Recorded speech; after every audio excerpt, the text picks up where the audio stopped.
time to get to New Orleans for Katrina. But no, I did not get to New Orleans until after Rita. But I still got down there to be a relief worker because the place was destroyed, all right? And it was destroyed for a long time. David can tell you. It's still destroyed places. Well, yeah, I don't think they've rebuilt New Orleans East yet. And that's where all the upper middle class condos are. But I'm sorry, now I've lost my train of thought. Okay, let me tell you, jump into the story. Like I said, I didn't get down there until after Rita. And it took one of my friends telling me, look, I'm already working down there. We need you down there. I'm coming to get you, and I'm going to take you there. Because, the other guy, the supposed boss of the story, he kept saying, well, I'll drive you down there myself. And he never came and got me.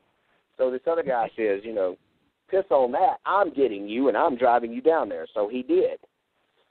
And we got down there, and it was so wonderful that first day to park in front of that apartment I was going to be living in and realize it was on Decatur Street and exactly what that meant, okay? Wow. And we was on the second floor of this building. And so that night, since it was such great weather, I said, I'm sleeping on the balcony. So I did. I went out there and I slept on the balcony. And I laid down on the balcony. And I turned to my invisible girlfriend and I said, what are you going to do now, honey? Serenade me on the balcony? Immediately, the palm tree across the street became Elvis. It started swaying and singing. And then I looked up in the sky, and if you know where the constellation Cassiopeia is, that constellation became a Cheshire cat grin. It was that moment that I knew, okay, can't nobody be messing with me, because this is out of everybody else's. You couldn't do it. It can't be Hollywood. It can't be a reality television show anymore if there are aligning stars in the sky. So this is your official oh shit moment. No, that was my official I'll do anything you say moment. Okay. If that makes sense. I mean, it was. Well, what are you gonna say? Well, no, it's my official. That was, that sealed the deal. That yes, I'm here now, and you're so happy that I'm here. Let me find out what you want me to do, and I'll do it. And this was like 3 weeks, or 2 or 3 weeks before I even found out she was Joan of Arc, because we still had to cross that bridge. Okay. And, and she used to ride my shoulders. We would go out and walk the French Quarter at night, Well, let me ask you this. You had mentioned that as you got to New Orleans, Joanie had gotten stronger. For the benefit of those who are not from Louisiana and may not know, take a minute and tell people why that's true. Well, Joan of Arc is the Maid of Orleans, okay? And New Orleans is New Orleans. And, that's her adopted city. The citizens of France got together and bought a statue and dedicated it to New Orleans.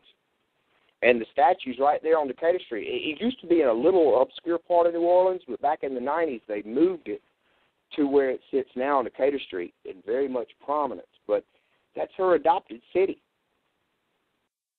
I mean, okay. I hope I don't offend any of the too religious people who are listening, but Joanie's a party girl. She likes going to the bar, She likes letting it all hang out, doesn't she? And I don't mean that in a bad way, because, Kimberly, but I don't mean that in a bad way, and I'm not trying to disparage her honor at all, but she loves a good party. And New Orleans was right up her alley. Well, I've never met a warrior that didn't stop into a bar. That's it. I mean, yeah, especially you can't have one without the other. Yeah. And the thing about it is you have to look at it. It's like I told you. I said when I first realized that she was in that closet, and then after that, it was like she was fresh off the burn pile. But at the same time, there is no such thing as time. And, in that dimension, we're the ones constricted by time. They're not. Once you're dead, you're not constricted by time anymore. You can go anywhere and be any place. So even though I felt like that she had just came to me right after that, I realized that she had spent hundreds of years on this earth in God's service, doing the things, volunteer in his service. It's like St. Teresa said, I will spend my heaven doing good on earth.